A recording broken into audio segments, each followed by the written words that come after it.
am. Thank you very much. Thank you for appearing today.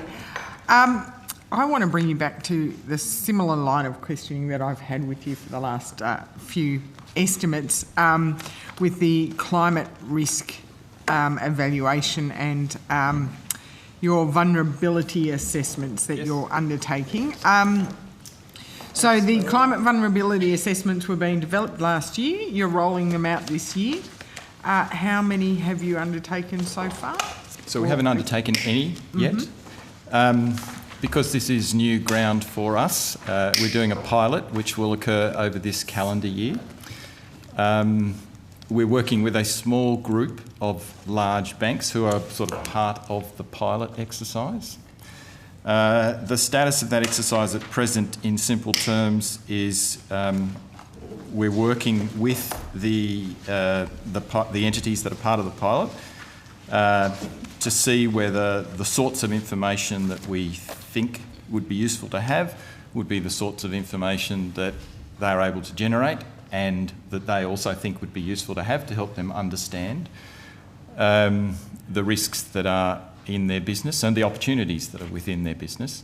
So I'd say it's still in, the simplest answer to your question is it's still in development phase.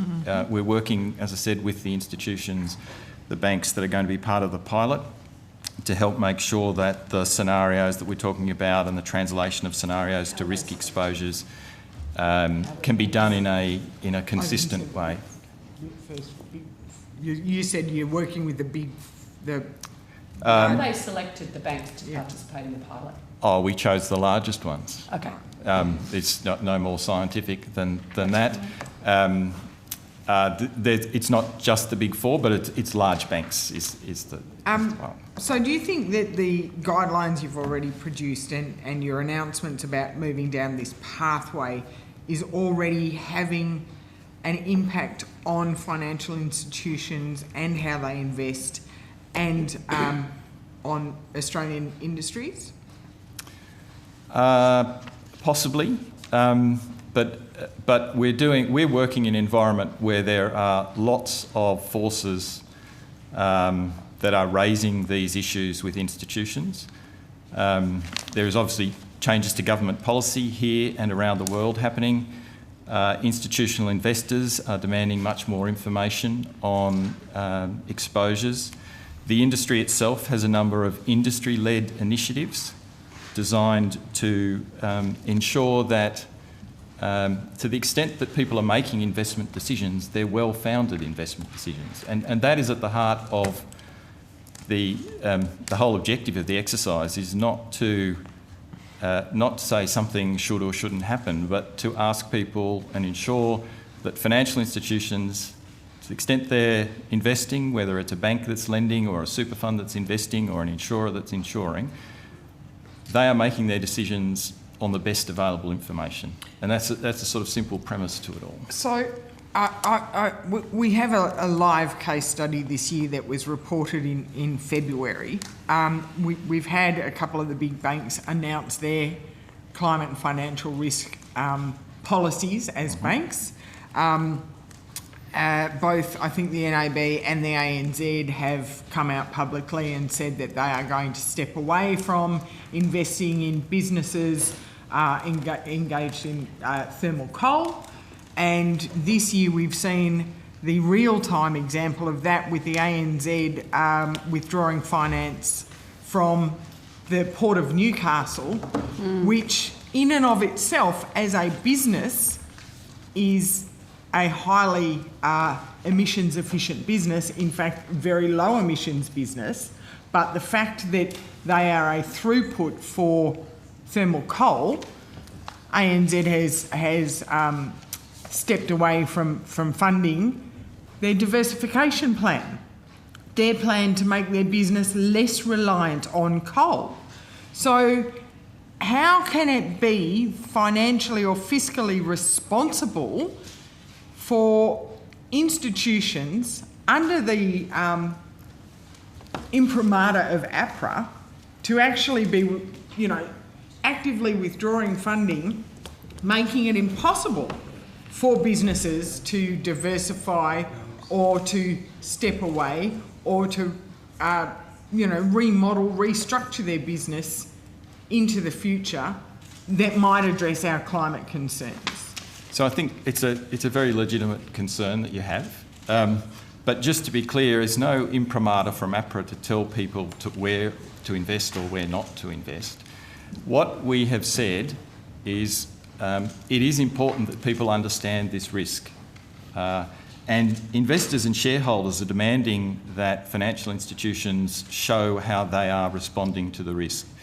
It may be, and you would hope that it is, that with better data and more sophisticated analysis, financial institutions are actually able to better identify these businesses are actually quite viable businesses.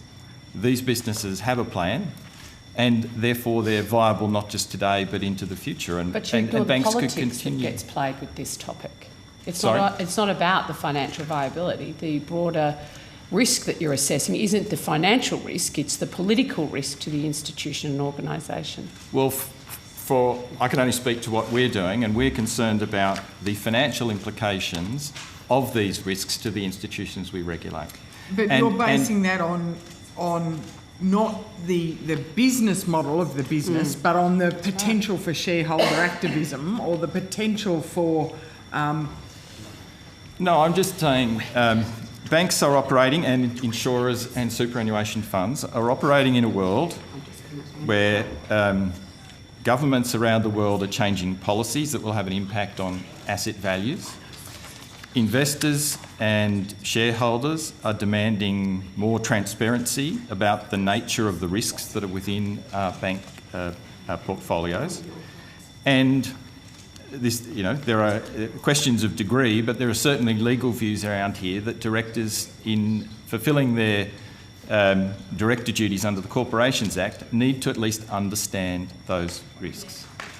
And so we are doing two things this year. We're doing the climate vulnerability assessment, which is, again, to encourage the financial sector, and particularly the banks who are part of the pilot exercise, to gather together better data, to better equip them to understand what are the true risks there. And there will be risks and there will be opportunities.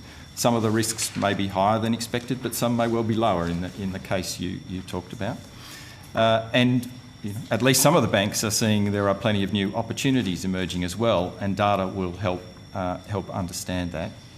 And then the second thing we're doing, which we've talked about previously, is putting out a practice guide designed to help financial institutions understand how to meet their existing obligations in relation to climate-related financial risks. It's not a new set of requirements. It's not a new standard, but it simply says when it comes to climate, how do we meet our existing risk management obligations? It's a new area. The industry has asked us for guidance to be clear about what APRA might expect to see, and we're trying to respond to that. So they're the two things we're doing, and I come back to the point. Ultimately, it's about helping financial institutions make better informed decisions and better manage the risks. So, I mean, I'm not alone in my concerns. There's the Australian Centre for Corporate Responsibility has identified, they've criticised Australian superannuation funds for withdrawing high-emitting companies without prior public warning and proper climate risk tools and exhaustive consultation.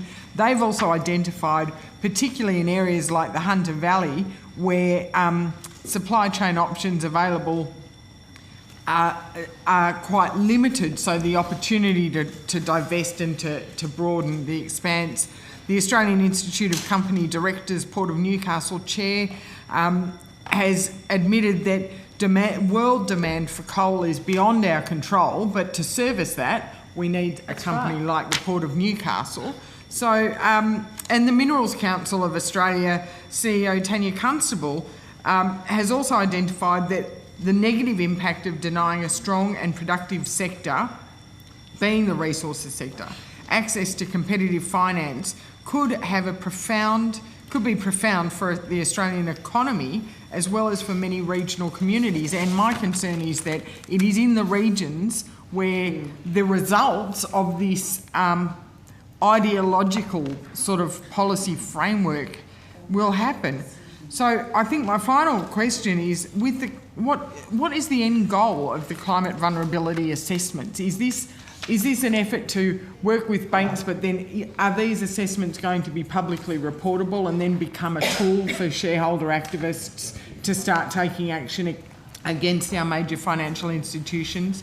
Are we going to be sending more of our businesses offshore seeking finance because they can't get it onshore because people are too scared to fund businesses that may be low emission businesses in and of themselves, but because they're part of a supply chain of an industry that has been labelled evil, they are locked out?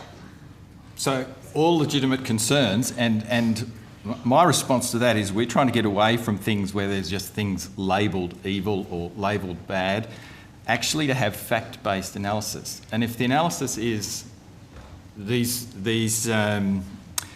particular customers or particular industries actually have a plan to adjust if they're low emission, and fine, that's good. We get better decisions made about where to allocate capital in the community. What is happening, just in a broader context though, is this is not just an APRA siloed effort. I mean, similar exercises are being undertaken in many other jurisdictions around the world. Will they be public? I think we haven't really decided yet what the end product will be that comes from this. I'm wary, given it's a pilot exercise and we're all learning as we go along. You know, just how robust the results will be, we'll have to see, I think. So, as you're developing the pilot, you're working... Last one. You're working with the banks. Are you also working with the industries that could be... So are you working with the resources sector, agricultural industries, to find out how they can be part of the solution? I'm not sure. I'd have to take on notice what engagement we've had with beyond the financial sector. But I think, as I said, we're learning here, so we're happy to have input. But I'll take on notice what other engagement we've had. I'd appreciate that. Thank you. Okay, Senator Mackenzie, just a couple of questions, and one from Senator McDonald. Then we're going to Senator Roberts for 5 minutes. Well,